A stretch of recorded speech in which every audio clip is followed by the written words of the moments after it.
Take a look at this. It's just a metal box. No engine, no screen, no microchip. But this box travels across oceans on massive ships. It gets lifted onto trucks and trains. And there's a good chance that something sitting in your room right now once traveled inside.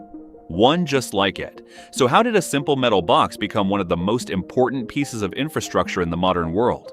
This is my personal take on the subject based on information I gathered and cross-checked from multiple sources. I've done my best to verify the facts before putting this together. If you spot something that's wrong or missing context, feel free to point it out in the comments. I'd genuinely like to hear your perspective. Now imagine a world without these boxes. How many times would your shoes have to be loaded and unloaded before reaching a store? How long would a cargo ship have to sit in port? And if moving something from one side of the planet to the other suddenly became much more expensive, would the world we're used to even work the same way? So what exactly did this boring little metal box do to change the way the entire world moves goods? Before these containers took over every port on Earth, global trade already existed. Ships were crossing oceans and carrying thousands of tons of cargo. The problem was getting that cargo on and off the ship. Imagine a vessel arriving at a port with bags, wooden crates, barrels, machinery, and all kinds of oddly shaped cargo packed inside. Workers had to handle those pieces one by one. A shipment would come off the ship. It would be placed on the dock. Someone would sort it. Someone else would move it into storage. Then it might have to be loaded onto a truck or a train. Every change meant another round of handling. And with thousands of individual pieces moving through a port, those small steps added up fast. The ship itself could cross an ocean in a matter of days. But once it reached the port, the cargo could spend far longer waiting to be unloaded and moved onward. That created another problem too. The more people had to handle the cargo, the more opportunities there were for something to get damaged, lost, or simply end up in the wrong place. So the world already had ships. It had railways. It had trucks. It had ports. What it didn't really have was a single system connecting all of them. The cargo kept changing hands every time the transportation method changed, and that meant the biggest limitation wasn't actually out on the ocean. It was sitting right there at the port. The problem wasn't that we didn't have ships big enough. The problem was that those ships had to sit in port for far too long. Think about it. You could have a vessel carrying thousands of tons of cargo, but getting that cargo onto land still meant handling individual pieces one by one.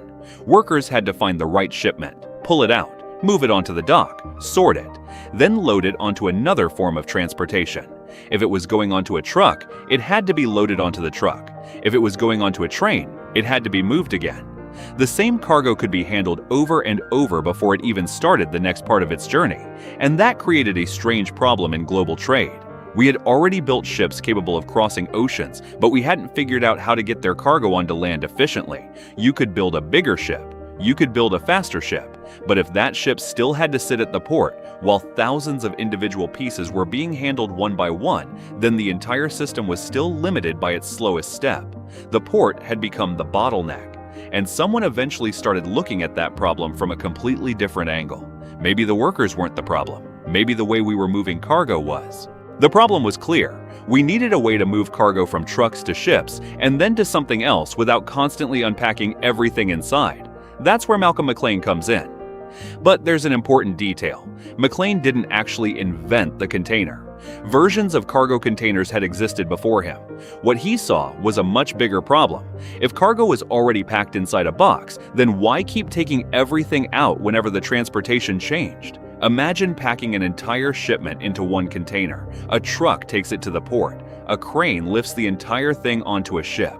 The ship crosses the ocean. At the other end, the container gets lifted onto another truck. Nobody needs to open it. Nobody has to handle every individual item inside. And that's the real shift. Instead of moving cargo between different forms of transportation, we could move the container itself. It sounds like a small change, but it completely changed the problem.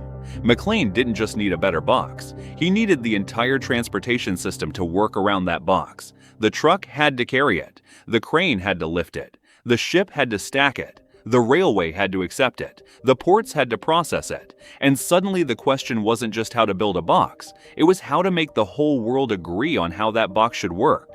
A container is only useful if everything around it knows what to do with it. The truck has to carry it, the crane has to lift it, the ship has to stack it, the railway has to handle it, and the port has to move all of those things around without turning the whole process back into a mess. That meant the box itself had to follow a standard. Every part of the system had to fit the same basic idea. This is what intermodal transportation means. The cargo can move between different forms of transportation without changing the way it's packaged, and that sounds simple because it is. That's also why it was so powerful. Once millions of containers could follow the same rules, the system no longer depended on every port inventing its own way of handling cargo. A container could start its journey in one city and keep moving through trucks, ships, and trains thousands of kilometers away. The box itself hadn't become smarter. The world around it had simply learned how to work with the same box. Distance itself became cheaper. Before this system, being far away from your customers was a serious problem. Every extra mile meant more handling, more labor, more waiting, more chances for something to go wrong. Containerization removed a huge part of that friction. Moving goods over long distances became cheaper and more predictable. And once distance became cheaper, companies had a new question to ask. Why build a factory close to your customers if you can make the product somewhere else for less money and ship it across the world? A product could be designed in one country. Its components could come from several others. Assembly could happen somewhere completely different. Then the finished product could be loaded into a container and sent across an ocean. This is one of the physical foundations behind globalization. We usually talk about globalization as if countries simply started trading more with each other. But underneath all of that is a much simpler change. Moving physical goods across the planet became dramatically easier. One study on containerization estimated that variable shipping costs fell by roughly 16 to 22% at median distances after containerization. That might not sound enormous on its own, but multiply that difference across millions of shipments and the economics start looking very different. A factory thousands of kilometers away no longer had to be automatically disadvantaged just because it was thousands of kilometers away. And once distance stopped being such a huge barrier, the container started affecting something much bigger than ships. It started changing where the world made things. If cargo could move faster and more cheaply, then the ports handling that cargo had to change too. A port built around thousands of workers handling individual shipments didn't make much sense anymore. Containers needed something different. Huge cranes, massive storage yards, specialized trucks, rail connections, highways, and enough space to move thousands of identical boxes without everything getting tangled together. The work changed with it. Instead of having large teams manually handling individual pieces of cargo, the system could process much more freight with fewer people.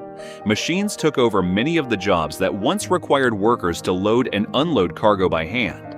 That also changed where ports could exist. Old ports were often built right next to city centers because that's where the workers and businesses were. But modern container terminals needed enormous amounts of land. They needed deeper water for larger ships. They needed highways and railways that could move huge volumes of cargo away from the port. So in many places, the port started moving away from the old city. And when the port moved, the city around it changed too. Areas that once depended on dock workers could lose their old purpose.